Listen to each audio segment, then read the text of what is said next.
திருச்செந்தூர் நகராட்சிக்கு உட்பட்ட தெற்கு புதுத்தெரு குடிநீர் வாட்டர் டேங்க் அருகில் 4 மாதங்களாக சாக்கடை நடு ரோட்டில் பொதுமக்கள் செல்ல முடியாத அளவுக்கு திருச்செந்தூர் நகராட்சி இந்த நிலையை உருவாக்கியுள்ளது.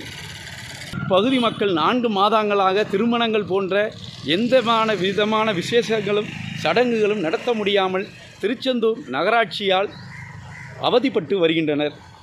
இதுபோன்ற சாக்கடைகளால் இந்த பகுதி முழுவதும் நோய் தொற்றில் மக்கள் அவதிப்பட்டு வருகின்றனர். தமிழ்நாடு இந்து வியாபாரி சங்க சார்பாக கண்டனம் தெரிவிக்காங்க. ஏன்னா இந்த சாக்கடை சுமார் 6 மாதமாக அப்படி கிடக்குது. யாரும் மக்கள் அதை மக்கள் சொல்லி அதை சரி பண்ண மாட்டேங்காங்க. சின்ன குழந்தைகள்லாம் இன்றைக்கி கூட பார்த்துச்சு. அதனால் பெற்றோர்கள் பாதுகாப்பாக பிடிச்சிக்கிட்டாங்க. இதை உடனே சரி பண்ணி வைங்க அப்படி இது 6 மாதமாக இல்லை கிடக்குது. கடை வச்சு தான் கடையில் அவ்வளோ கல் மண்ணெல்லாம் அடிச்சுட்டு நொறுக்குது கடை மண்ணை ஆகுது. அப்புறம் இது சாக்கடை தெருக்குள்ளெல்லாம் ஒரு நாத்தம் அப்படி ஒரு நாத்தம் அரிப்பி கிடக்கு. 6 மாதமாக இப்படி தான் நடக்குனாங்க. சொல்லியாச்சு, எல்லாத்துக்கும் சொல்லியாச்சு, கேட்கவே மாட்டேன். நகராட்சிக்கு தெரியப்படுத்துறீங்களாமா? நகராட்சி சொல்லியாச்சு, கவுன்சிலர்கிட்ட சொல்லியாச்சு.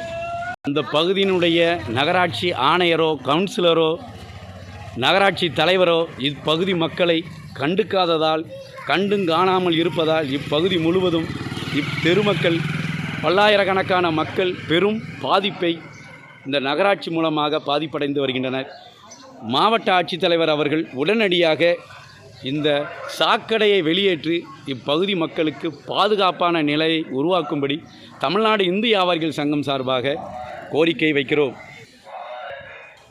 திருச்செந்தூரில் தெற்கு புதுத்தூரில் நடு ரோடை தோண்டி 6 மாதமாக நகராட்சி சாக்கடையை உருவாக்கி குளம்போல் சாக்கடையை உருவாக்கி மக்கள் செல்லாதவாறு வெளியேறாத அளவு பாதுகாத்து வருகிறது.